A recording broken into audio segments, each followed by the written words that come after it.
Assalamualaikum warahmatullahi wabarakatuh. Alhamdulillahi rabbil alamin. Alhamdulilladzi arsala rasulahu bil huda wa dinil haqq liyadhhirahu 'alad dini kullihi wa kafa billahi shahida. Asyhadu an la ilaha illallah wa asyhadu anna Muhammadan 'abduhu wa rasuluh. Allahumma shalli wa sallim wa karrim 'azim sayyidina wa habibina wa syafi'ina wa maulana Muhammadin wa ala alihi wa ashabihi wa man tabi'ahum bi ihsanin ila yaumiddin. Rabbi shrah li sadri wa yassir li amri wahlul 'uqdatam min lisani yafqahu qawli. Subhanaka la 'ilma lana illa ma 'allamtana innaka antal alimul hakim. Rabbi a'udzu bika min hamazati syayatin wa a'udzu bika rabbi ay yahdurun. Alhamdulillahirabbil alamin. Segala puja dan puji syukur hanya bagi Allah Subhanahu wa taala yang kembali mengizinkan kita untuk hadir di tempat yang mulia ini untuk melaksanakan salat subuh berjamaah, dilanjutkan dengan kajian. Mudah-mudahan kita berdoa, kita bermunajat kepada Allah Subhanahu wa taala, segala tapak langkah yang kita ayunkan menuju masjid yang mulia ini di saat Allah Subhanahu wa taala sebagai penghapus dosa-dosa kita, meninggikan derajat kita di sisi Allah Subhanahu wa taala, dan juga mudah-mudahan ini akan mempermudah jalan kita menuju surga Allah Subhanahu wa taala. Salawat salam mari kita sanjungkan kepada suri tauladan kita, baginda Nabi Muhammad sallallahu alaihi wasallam, kepada keluarga beliau, sahabat beliau, pada sahabat beliau, dan mudah-mudahan dengan kita membaca salah satu kitab yang menjadi rujukan tentang bagaimana ciri-ciri fisik beliau, yaitu kitab Asy-Syama'il Al-Muhammadiyah yang dikarang oleh Al-Imam At-Tirmizi. Mudah-mudahan ini menjadi salah satu wujud kecintaan kita kepada Rasulullah sallallahu alaihi wasallam, sehingga kelak Allah akan memantaskan kita untuk membersamai beliau di surganya Allah Subhanahu wa taala. Amin ya rabbal alamin.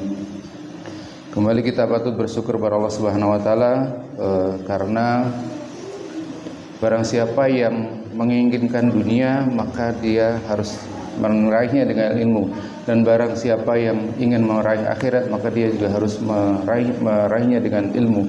Maka sungguh sangat luar biasa untuk kita bisa hadir di majelis ilmu.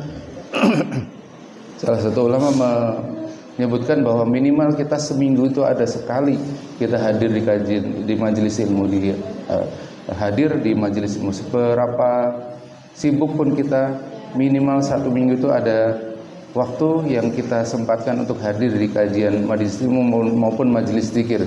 Alhamdulillah Al-Masjid Hakim sudah memfasilitasi itu. Mudah-mudahan ini menjadi berkah untuk kita semua. Kenapa semuanya harus butuh ilmu? Saya kalau mensoroti itu, kalau kita sering lewatin ya Pak, jembatan gantung ya, itu kan ada beberapa lubang ya di situ. Dan itu mungkin orang maksudnya baik ya, ditutup dengan tanah ya. Ada beberapa di tanah, pas begitu naik saya perhatikan semalam itu, ini siapa lagi yang maksudnya mungkin baik, itu kan agak naik gitu ya, ditutup dengan tanah, tapi apa hasilnya? Kalau nanti hujan pasti itu licin banget. Itu saya sering ada di situ ada 2 lubang, itu sering banget ditutup dengan tanah. Mungkin maksudnya baik nutup dengan tanah ya, biar nggak terlalu dalam itu. Tapi kalau ilmunya tidak pas, tidak tepat, nanti kalau hujan itu pasti licin itu. Oke, kalau hal yang sepele seperti itu pun butuh ada ilmunya. Bagaimana dengan kita menginginkan surganya Allah Subhanahu wa taala yang begitu besar, yang begitu mulia, maka wajib kita raihnya dengan ilmu juga. Maka kembali mari sama-sama kita menguatkan diri, menguatkan semangat untuk bisa hadir di kajian-kajian di majelis ilmu. Tidak hanya di sini, mungkin di kantor ada, atau mungkin di masjid mana yang kapabilitasnya narasumber atau pematerinya lebih baik. Maka mari sama-sama kita lebih bersemangat lagi untuk bisa meraih ilmu, untuk meraih ridha Allah Subhanahu wa taala. Baik, tidak panjang kala, mungkin kita teruskan saja. Di bulan yang lalu kita sudah sampai pada bab uban Rasulullah sallallahu alaihi wasallam. Ini kitab Asy-Syama'il Al-Muhammadiyah adalah kitab yang luar biasa yang membahas tentang ciri-ciri fisik Rasulullah sallallahu alaihi wasallam. Kita sudah sampai pada bab uban Rasulullah sallallahu alaihi wasallam. Kita sudah pelajari bersama kemarin kenapa tumbuh uban. Kalau orang tua kita bilang orang-orang bilang uban karena banyak pikiran, kita sudah tahu ternyata dalilnya memang ada di kitab Asy-Syamil Al-Muhammadiyah bahwa kita sedikit ulang. Abu Bakar pernah berkata, "Wahai Rasulullah, sungguh Anda telah beruban." Kemudian Rasulullah sallallahu alaihi wasallam bersabda, surat Hud, surat Al-Waqiah, surat Al-Mursalat, surat Amma Yatasaalun, surat Idza Syamsi Kuwirat yang menyebabkan aku beruban. Artinya apa? Kandungan surat tersebut yang membahas tentang hisab, membahas tentang akhirat, membahas tentang beratnya nanti di yaumil akhir nanti. Rasulullah SAW sangat memikirkan umatnya bagaimana nanti ketika menghadapi hisab Allah Subhanahu Wa Taala. Itu yang menyebabkan beliau tumbuh uban, walaupun sedikit. Ada disebutkan 20, ada disebutkan 14. Itu artinya apa? Bukan seukuran itu, bukan sejumlah itu, tapi sedikit Rasulullah beruban. Dan kembali uban Rasulullah itu karena memikirkan umatnya. Maka beruntung juga kita, mungkin kita di sini menjadi salah satu bagian dari DKM atau bagian dari pengurus majelis taklim atau yayasan-yayasan sosial yang lain, GJB mungkin. Kita mengambil sunnah Rasulullah SAW bahwa kita memikirkan orang lain, kita memikir umatnya. Kita sebagai DKM di sini memikirkan bagaimana kemajuan masjid kita ini, kita memikirkan bagaimana bisa jamaah ini lebih nyaman dalam beribadah di sini. Maka ini kita juga mengambil sunnah dari Rasulullah SAW, bagaimana kita memikirkan umat Rasulullah SAW. Mudah-mudahan Allah Subhanahu Wa Taala memberikan keberkahan kepada kita semua, meridhai kepada kita semua. Baik, yang selanjutnya masih berkaitan dengan rambut, yaitu tentang semir Rasulullah sallallahu alaihi wasallam. Apakah Rasulullah bersemir? Apakah Rasulullah pernah menyemir rambut beliau? Ternyata Rasulullah sallallahu alaihi wasallam pernah menyemir rambut beliau. Ada 5 hadis yang menyebutkan bahwa Rasulullah 4 hadis yang menyebutkan bahwa Rasulullah sallallahu alaihi wasallam pernah menyemir rambut beliau. Sufyan bin Waqi bercerita kepada kami, ayahku bercerita kepada kami dari Syarik dari Utsman bin Mauhab. Beliau berkata, Abu Hurairah pernah ditanya, apakah Rasulullah sallallahu alaihi wasallam mewarnai rambutnya? Kemudian Abu Hurairah menjawab, iya. Ini menyatakan bahwa Rasulullah sallallahu alaihi wasallam pernah menyemir rambut beliau. Kemudian hadis yang kedua,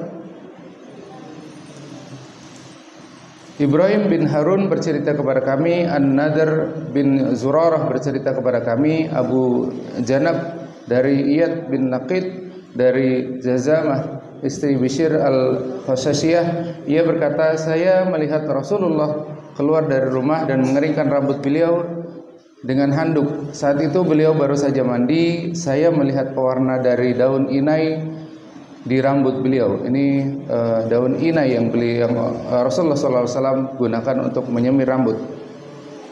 Kemudian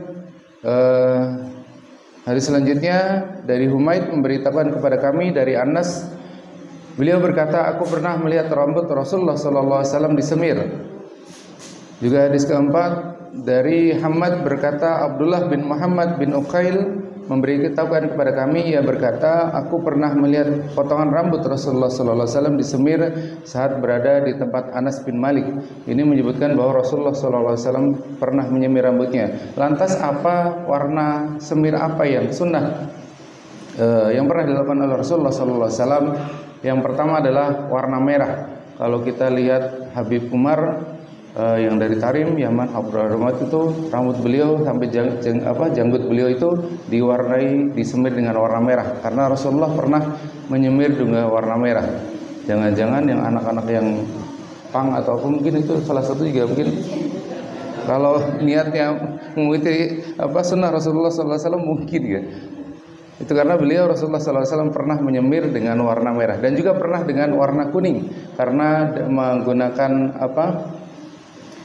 minyak zaitun sampai warna rambut beliau agak kuning-kuningan. Itu Rasulullah pernah menggunakan juga. Tapi dalam hadis yang lain disebutkan bahwa makruh bahkan berdosa kalau orang itu menyemir dengan warna hitam. Tidak boleh disemir dengan warna hitam karena hadis Rasulullah SAW menyampaikan kurang lebih barang siapa yang menyemir rambutnya dengan warna hitam maka mukanya nanti akan dihitamkan di yaumil akhir nanti. Maka ini dilarang dalam Islam menyemir rambut dengan warna hitam. Salah satu yang sunnah yang saya sebutkan tadi adalah menggunakan warna merah atau warna kuning. Jadi kalau kita memang mau menyemir rambut, kita niatkan mengikuti Rasulullah SAW dengan menggunakan warna merah atau warna agak kekuning-kuningan. Ini bab tentang semir rambut Rasulullah SAW. Kemudian yang selanjutnya adalah bab celak Rasulullah SAW. Ini Rasulullah SAW juga sering menggunakan celak dan ternyata keutamaannya sangat luar biasa. Bagaimana celak itu bisa menumbuhkan rambut, bisa menajamkan mata dan lain sebagainya. Kalau kita lihat teman-teman kita yang dari jamaah tablik yang biasa mengamalkan ini, saya sendiri juga belum pernah mengamalkan celak. Mungkin nanti boleh kali ya sekali ya. Tapi catatannya malam ya, jangan siang hari.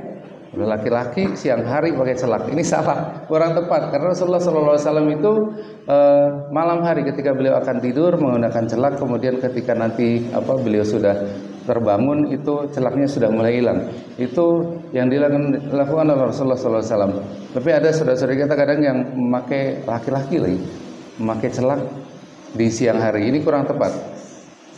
Baik, hadisnya dari Muhammad bin Humaid Ar-Razi bercerita kepada kami Abu Dawud atau Yalisi dari Abbad bin Mansur dari Ikrimah. Ikrimah ini adalah anaknya Abu Jahal. Dari Ibnu Abbas radhiyallahu anhu, Nabi SAW bersabda, hendaklah kalian bercelak dengan menggunakan batu celak atau ismit. Sebab celak dapat memperjelas penglihatan dan menumbuhkan bulu mata. Nah, ini salah satu keutamaan dari bercelak, menumbuhkan bulu mata dan juga memperjelas penglihatan. Mungkin saya yang minus ini juga mungkin bisa mengamalkan ini dengan niat mudah-mudahan berkurang minusnya. Mudah-mudahan saya bisa mengamalkan salah satu amalan ini, yaitu bercelak. Beliau bercelak sebanyak 3 kali di kanan dan juga di kiri. Nah ini kembali Rasulullah SAW ketika melakukan amalan adalah mengutamakan di kanan dulu baru kiri. Kemarin kita sudah pelajari bersama juga mengenai bersisir, menyisir rambut adalah kanan dulu baru kiri. Kemudian termasuk memakai pakaian dan juga mungkin kalau masuk masjid. Saya mau tanya nih, Akmal, kalau masuk masjid kaki kanan dulu atau kiri dulu? Kanan ya. Keluar pakai kaki kiri ya. Kalau masuk ke toilet atau kamar mandi kiri dulu. Ini hal-hal seperti ini, hal-hal kecil seperti ini yang minimal kita sudah harus amalkan. Kalau teman saya kadang-kadang kalau salah aja balik lagi masuk ke masjid. Masuk dulu baru karena ingin mengamalkan, walaupun sekecil ini dengan kecintaan kita kepada Rasulullah SAW dengan niatan meneladani apa yang beliau contohkan, maka minimal dengan hal seperti ini kita sudah harus amalkan. Keluar masjid adalah dengan kaki kiri dulu. Keluar rumah sama, keluar rumah juga sama, kaki kiri terlebih dahulu. Kemudian bahkan sampai keluar kamar pun bisa kita amalkan juga, kaki kiri terlebih dahulu baru kaki kanan. Baik, hadis selanjutnya adalah Abbad bin Mansur menceritakan kepada kami dari Ikrimah dari Ibnu Abbas, beliau berkata sebelum tidur, nah ini adalah kuncinya, sebelum tidur Rasulullah memakai celak ini sebelum tidur. Sebelum tidur Rasulullah SAW suka memakai celak dengan batu celak al-ithmit sebanyak 3 kali di setiap mata beliau. Rasulullah SAW memiliki sebuah wadah celak yang beliau gunakan untuk bercelak setiap kali hendak tidur sebanyak 3 kali di setiap mata beliau, kanan 3 kali, kiri 3 kali. Kemudian yang selanjutnya adalah dari Muhammad bin Mukandir dari Jabir, beliau berkata Rasulullah sallallahu alaihi wasallam bersabda, hendaklah kalian bercelak dengan menggunakan batu celak atau al-ithmit ketika hendak tidur, sebab celak dapat memperjelas penglihatan dan menumbuhkan bulu mata. Ini kalau orang bulu matanya lebih lebat, ini kalau orang Arab biasanya menganggapnya lebih tampan, lebih enak dilihat, lebih indah. Karena ini makanya salah satu keutamaan adalah bisa menumbuhkan bulu mata. Kemudian hadis selanjutnya dari Ibnu Umar radhiyallahu anhu, beliau berkata Rasulullah sallallahu alaihi wasallam bersabda, hendaklah kalian memakai celak dengan menggunakan batu celak ithmit ketika hendak tidur, sebab celak dapat memperjelas penglihatan dan menumbuhkan mata. Ini beberapa hadis yang disampaikan oleh sahabat yang menyampaikan bahwa Rasulullah sallallahu alaihi wasallam sering menggunakan celak ketika hendak tidur. Kemudian yang selanjutnya, bab tentang pakaian Rasulullah sallallahu alaihi wasallam. Bagaimana Rasulullah sallallahu alaihi wasallam menggunakan pakaian, ini juga dibahas oleh para sahabat. Saking cintanya para sahabat itu, setiap detail yang ada di Rasulullah sallallahu alaihi wasallam dibahas dan juga sebisa mungkin dicontoh. Sampai makanan pun para sahabat Rasulullah sallallahu alaihi wasallam senang sekali dengan labu. Itu para sahabat itu saking cintanya kepada Rasulullah, maka beliau juga mengikuti dengan suka makan labu. Makanya sunnah juga mungkin buat ibu-ibu ketika nanti masak labu diniatkan juga, karena setiap perbuatan kita walaupun itu sama dengan perbuatan apa yang dilakukan Rasulullah, tapi ketika tidak diniatkan untuk mengikuti sunnah Rasulullah sallallahu alaihi wasallam, maka itu tidak termasuk dalam mengikuti sunnah, tidak dapat pahala. Maka ketika nanti misalnya memasak labu, kita niatkan bahwa kita mengikuti Rasulullah sallallahu alaihi wasallam karena beliau sangat suka dengan labu, maka nanti kalau masak jangan lupa diniatkan. Termasuk semuanya tadi, kita memakai celak, kita keluar melangkahkan kaki kita, itu harus diniatkan untuk mengikuti apa yang dilakukan Rasulullah sallallahu alaihi wasallam. Yang selanjutnya bab pakaian. Muhammad bin Humaid Ar-Razi memberitahukan kepada kami, Al-Fadl bin Musa Abu Tumailah dan Zaid bin Hubab memberitahukan kepada kami dari Abdul Mukmin bin Khalid, dari Abdullah bin Buraidah, dari Ummu Salamah, beliau berkata, pakaian yang paling disukai oleh Rasulullah sallallahu alaihi wasallam adalah baju gamis. Ini yang paling disukai, berarti memang bukan hanya itu aja pakaian Rasulullah sallallahu alaihi wasallam, tapi memang yang beliau paling sukai adalah baju gamis. Ini juga bisa kita amalkan, kita mengikuti Rasulullah sallallahu alaihi wasallam dengan memakai baju gamis. Kemudian hadis yang selanjutnya kurang lebih sama isinya, dari Ummu Salamah, beliau berkata pakaian paling disukai oleh Rasulullah sallallahu alaihi wasallam adalah baju gamis. Ini hadis kedua. Hadis ketiga sama isinya, perawinya hanya yang beda, tapi intinya adalah sama. Pakaian yang paling disukai oleh Rasulullah adalah baju gamis. Kemudian yang selanjutnya, Abdullah bin Muhammad bin Al-Hajjaj bercerita kepada kami, Mu'ad bin Hisham bercerita kepada kami, ayahku bercerita kepada kami dari Budail, yakni Ibnu Salim Al-Uqaili, dari Syahr bin Hausyab, dari Asma bin Yazid, beliau berkata, panjang lengan Rasulullah sallallahu alaihi wasallam adalah sampai pergelangan tangan. Ini satu riwayat, panjang lengannya adalah sampai pergelangan tangan. Tapi di riwayat yang lain ada sampai yang hanya sampai siku. Bahkan ada juga yang beliau pernah mengangkat bajunya sampai kelihatan ketiaknya. Ini juga disampaikan. Ini hadis yang pertama. Hadis yang ini adalah baju Rasulullah sallallahu alaihi wasallam adalah sampai pergelangan tangan. Kemudian selanjutnya dari Muawiyah bin Qurrah, dari ayahnya beliau berkata, aku pernah mendatangi Rasulullah sallallahu alaihi wasallam bersama sekelompok orang dari kabilah Muzainah untuk berbaiat kepada beliau. Saat itu pakaian beliau terbuka, barangkali ia mengatakan kancing baju beliau terlepas. Kemudian aku memasukkan tangan ke dalam saku baju beliau, lalu tanganku menyentuh sebuah cincin. Artinya apa?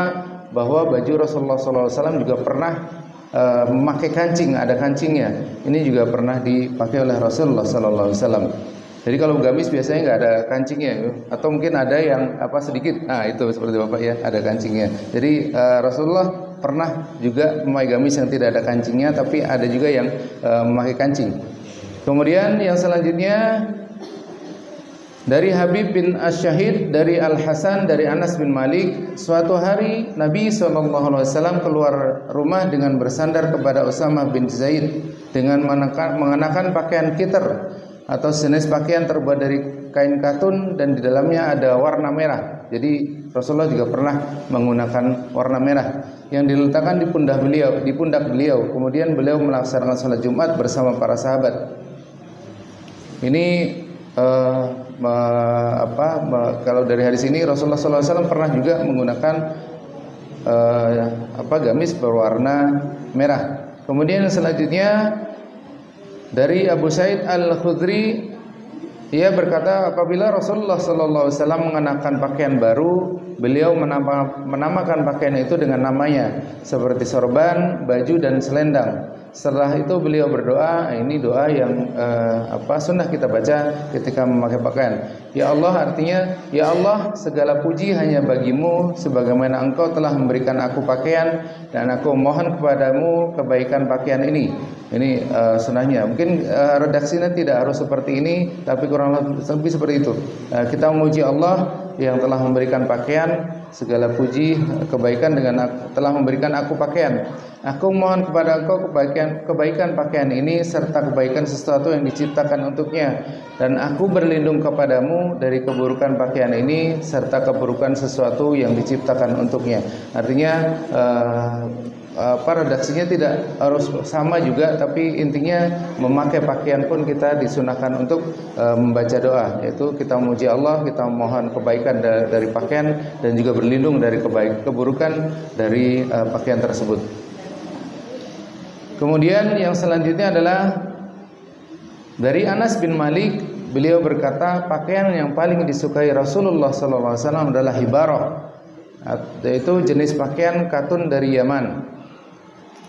Seperti apa saya juga lupa, waktu itu pernah disampaikan teman saya, lupa seperti apa hibarah ini. Kemudian yang selanjutnya adalah dari Aun bin Abi Zuhaifah, dari ayahnya, ia berkata aku melihat Rasulullah SAW mengenakan pakaian berwarna merah. Ini sekali lagi Rasulullah SAW pernah menggunakan pakaian berwarna merah. Seakan-akan aku bisa melihat kilauan dari betis beliau. Ini artinya merahnya agak berkilau seperti itu. Kemudian yang selanjutnya adalah dari Al-Bara bin Azib, beliau berkata aku belum pernah melihat orang yang lebih tampan ketika mengenakan pakaian berwarna merah dari Rasulullah SAW. Rambut beliau hampir menyentuh kedua bahunya. Ini kita juga sudah bahas juga bahwa rambut Rasulullah SAW adalah pernah juga sampai panjang sampai bahu, juga pernah sampai menutupi kuping beliau. Ini tentang pakaian beliau berwarna merah dan juga rambut beliau hampir menyentuh kedua bahunya. Artinya rambut Rasulullah SAW adalah panjang. Kemudian hadis yang selanjutnya adalah dari Abu Ramsah, beliau berkata aku melihat Nabi SAW mengenakan dua selimut berwarna hijau. Ini salah satu kesukaan Rasulullah SAW juga warna hijau. Beliau sangat suka sekali dengan baju berwarna hijau, karena hijau itu biasa melambangkan keteduhan, melambangkan kesuburan dan lain sebagainya. Beliau sangat suka menggunakan baju warna hijau. Maka ketika kita mempunyai baju warna hijau juga sekali lagi jangan lupa untuk kita meniatkan bahwa kita mengikuti Rasulullah SAW. Kemudian yang selanjutnya adalah masih berkaitan tentang pakaian Rasulullah SAW.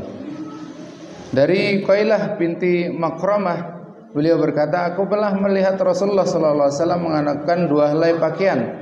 izar atau kain usang yang diwarnai dengan za'faron dan warnanya sudah luntur.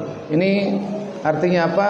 Rasulullah SAW pernah, kalau kita namanya sarung, izar atau pakaian. Kalau kita sarung, jadi sarung ini pun sunnah kita pakai. Rasulullah pernah menggunakan sarung juga, yaitu diistilahkan dengan izar, dua helai pakaian, artinya bawahan dan atasan seperti itu. Jadi sunnah juga kita menggunakan sarung. Kemudian hadis selanjutnya adalah dari Ibnu Abbas, beliau berkata Rasulullah SAW bersabda, hendaklah kalian berpakaian putih untuk dipakai oleh orang-orang hidup di antara kalian, dan gunakan untuk mengkafani orang-orang yang meninggal di antara kalian, sebab ia adalah sebaik-baik pakaian bagi kalian. Nah, ini pakaian putih adalah sebaik-baik pakaian dari kalian. Ini salah satu wasiat dari guru kami, khususnya bagi laki-laki. Mungkin ini pernah saya sampaikan juga, bahwa sebisa mungkin di hari Jumat kita memakan putih. Sampai-sampai kalau kata guru kami, kalau kita naik motor saja kita sudah siap-siap membawa jas hujan ketika nanti akan hujan.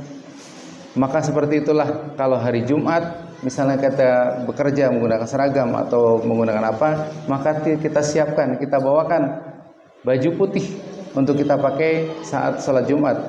Kalau bisa dari atas sampai bawah, sarungnya putih, pecinya juga putih. Maka kalau saya, alhamdulillah, saya sudah siapkan baju khusus putih untuk kita melakukan sholat Jumat. Jadi mungkin untuk para istri juga, ketika suaminya bekerja, kita siapkan, Bu, kita niatkan nanti kalau sholat Jumat pakai yang putih ini ya. Karena itu sunnah yang sangat dianjurkan oleh Rasulullah SAW. Atau kalau guru kami hampir jarang sekali sholat Jumat itu tidak memakai pakaian putih, karena itu sangat dianjurkan. Maka mungkin ini yang salah satu kita bisa amalkan bersama. Kalau di motor pun kita sudah siapkan jas hujan, maka kita siapkan juga di tas kita untuk memakai pakaian putih ketika minimal saat kita melakukan sholat Jumat. Kemudian hadis selanjutnya adalah dari Samurah bin Jundab, beliau berkata Rasulullah SAW bersabda, pakailah pakaian yang berwarna putih. Ini kembali Rasulullah SAW menganjurkan untuk menggunakan pakaian berwarna putih karena ia lebih suci dan lebih baik, dan gunakanlah untuk mengkafani orang-orang yang meninggal di antara kalian. Ini kembali Rasulullah wasiatkan untuk kita menggunakan pakaian putih. Kemudian yang selanjutnya adalah dari Saifiyah binti Syaibah dari Aisyah, beliau berkata, pada suatu pagi Rasulullah SAW keluar dengan menggunakan pakaian yang terbuat dari bulu berwarna hitam. Ini artinya Rasulullah juga pernah menggunakan pakaian berwarna hitam. Kemudian hadis selanjutnya, hadis terakhir tentang pakaian Rasulullah SAW, dari Urwah bin Mughirah bin Syu'bah dari ayahnya, Rasulullah SAW pernah menggunakan jubah Romawi di mana lengan jubah itu sempit. Artinya sempit, ada yang menafsirkan juga pendek. Jadi Rasulullah juga pernah menggunakan yang lebih pendek. Jadi itu 3 warna yang disampaikan pernah dipakai oleh Rasulullah SAW. 4 warna, mohon maaf. 4 warna. Yang pertama tadi adalah merah, kemudian hijau, putih, dan juga hitam. Rasulullah pernah memakai 4 warna tersebut. Pakaian Rasulullah pernah memakai 4 warna tersebut. Baik, yang selanjutnya adalah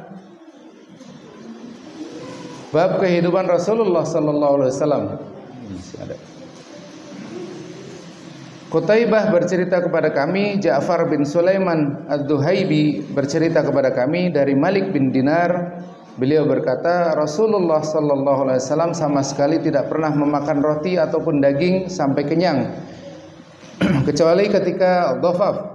Malik bin Dinar berkata, aku bertanya kepada seorang penduduk Badui, apa yang dimaksud dengan dhafaf itu? Maka beliau menjawab, yaitu ketika seseorang makan makanan bersama orang banyak. Maka ini sunnah juga ketika kita makan bareng.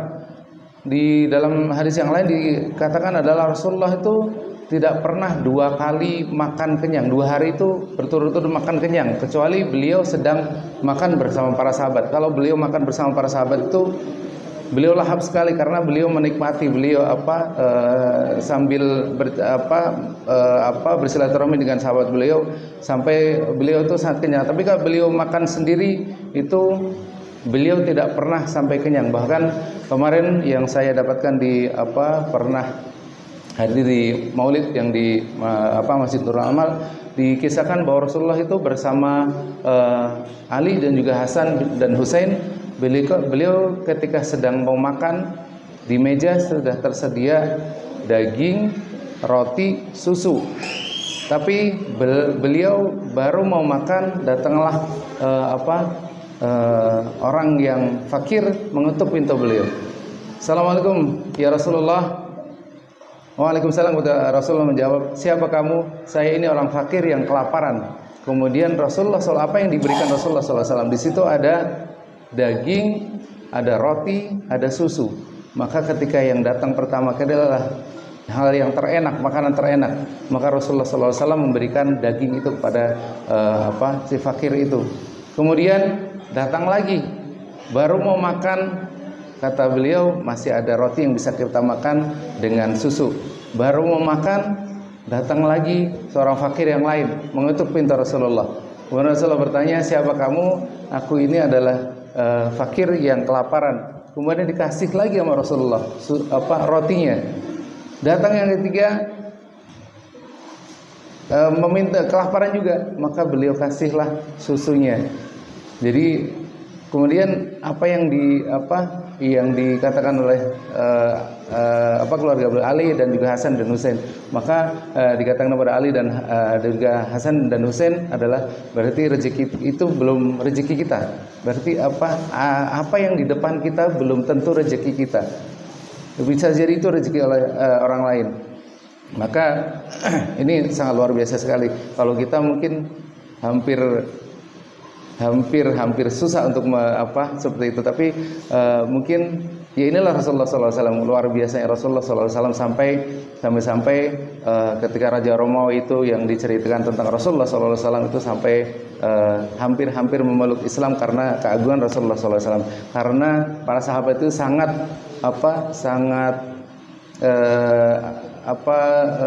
takjub dengan Rasulullah SAW. Sampai yang kita sampaikan juga, para sahabat itu tidak pernah memandang Rasulullah SAW itu lama. Pasti para sahabat itu kalau ketemu Rasulullah sedang berdiskusi, tidak pernah memandang langsung. Makanya kalau kita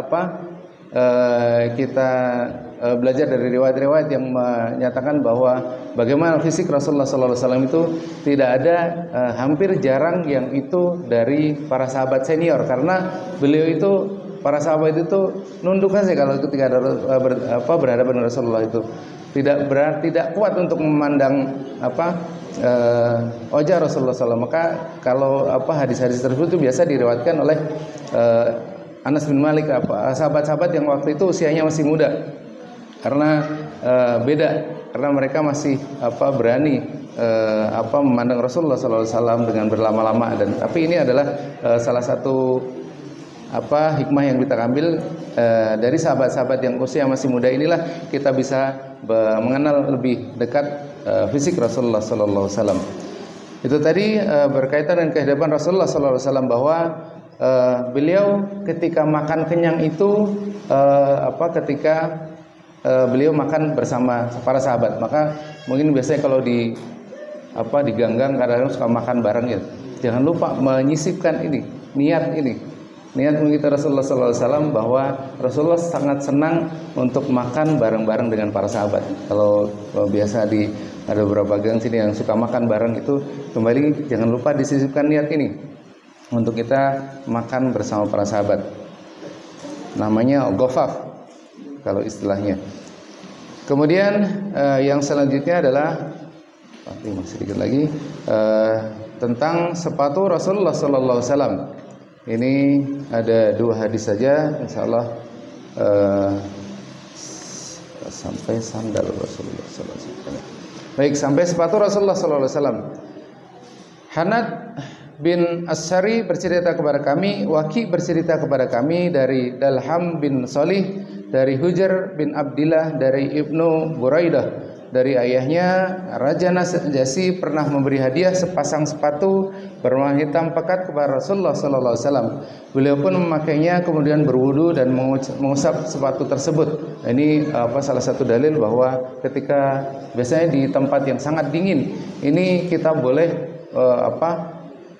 tidak melepas sepatu kita ketika berwudu, hanya cukup diusap sepatu kita saja.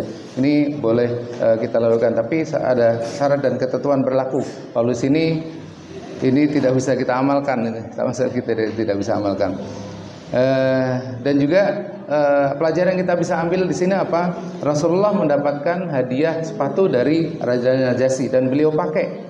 Jadi kalau dikasih orang, maka sesering mungkin kita pakai, apalagi kita tunjukkan kepada orang yang memberikannya itu, yang telah memberikan kepada kita. Kalau kita pakai, kalau kita sering kalau kita senang dengan pemberian orang yang memberikan kepada kita, sesering mungkin kita pakai. Bahkan dari riwayat yang sampai sepatu Rasulullah SAW itu sangat kusam, sangat kucel gitu ya, sampai seperti itu. Kemudian yang selanjutnya adalah dari Asy-Sya'bi, beliau berkata, Al-Mughirah bin Syu'bah berkata, Dihyah pernah memberi hadiah sepasang sepatu kepada Rasulullah sallallahu alaihi wasallam, lalu beliau memakainya. Dari Jabir, dari Amir, dan sebuah jubah. Kemudian Nabi sallallahu alaihi wasallam, maksudnya sepatu dan juga sebuah jubah. Kemudian Rasulullah sallallahu alaihi wasallam memakai keduanya hingga rusak. Nah, ini saking seringnya dipakai sampai rusak. Beliau tidak mengetahui apakah sepatu dan jubah itu berasal dari kulit binatang yang disembelih dengan cara yang sesuai dengan syariat ataukah tidak. Ini artinya apa? Bahwa tidak mengapa kita menggunakan pakaian yang dari bahan-bahan yang tidak misalnya kulit binatang, yang kita tidak usah memikirkan kalau ini dari misalnya kulit kalau biasanya kulit kambing atau lain sebagainya, itu kita nggak usah mikir sampai ini dulu pas menyembelihnya itu sesuai syariat atau tidak itu. Kalau itu ya boleh, karena boleh kita pakai, kita tidak susah memikirkan sampai sana. Bahkan kalau tidak salah satu yang haram pun dari misalnya ular dan lain sebagainya itu boleh kita pakai, tidak mengapa, tidak haram untuk kita pakai. Mungkin itu saja yang bisa saya sampaikan. Masih banyak ya, dalam kitab ini masih banyak yang dibahas tentang sini, tentang pribadi Rasulullah sallallahu alaihi wasallam.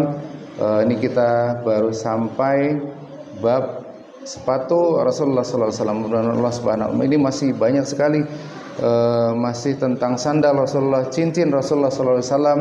Bagaimana cincin Rasulullah itu, sedikit saya bahas adalah cincin Rasul yang paling sunnah itu adalah menggunakan di kelingking. Bahkan ada yang mengatakan makruh kalau sampai di telunjuk, bahkan sampai di jari tengah itu juga makruh.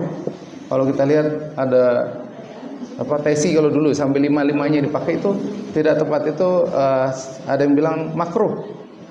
Dan mungkin ada juga yang bilang sampai haram. Tapi yang paling sunnah adalah di kelingking, dan juga arahnya itu bukan ke depan. Jadi matanya itu mengarah ke dalam ya. Bukan mengarah ke depan, jadi mengarah ke dalam. Itu tentang cincin Rasulullah sallallahu alaihi wasallam. Kemudian yang dibahas ini juga mengenai pedang Rasulullah sallallahu alaihi wasallam, helm besi, sorban dan lain sebagainya, izar atau tadi sarung yang dipakai Rasulullah sallallahu alaihi wasallam, dan juga masih banyak sekali, sampai juga tentang mimpi. Bahasan terakhir adalah tentang mimpi bertemu Rasulullah sallallahu alaihi wasallam. Maka sangat lemah sekali ketika orang berpendapat bahwa mimpi bertemu Rasulullah SAW itu adalah tidak benar, tidak mungkin. Karena di sini juga dibahas tentang mimpi bertemu Rasulullah SAW. Bahkan kalau wali-wali Allah itu tidak hanya di mimpi bisa bertemu langsung dengan Rasulullah SAW. Kalau kita bermazhab Ahlus Sunnah wal Jamaah, maka itu mungkin ketika orang soleh wali-wali itu bertemu langsung dengan Rasulullah SAW. Wallahu a'lam bishawab. Itu saja yang bisa saya sampaikan. Saya memohon ampun kepada Allah Subhanahu wa taala. Saya mohon maaf jika apa yang saya sampaikan terdapat kesalahan dan juga kekurangan dalam saya menyampaikan, sekali lagi mohon dibukakan pintu maaf yang sebesar-besarnya. Hadanallahu wa iyyakum ajma'in. Wassalamualaikum warahmatullahi wabarakatuh.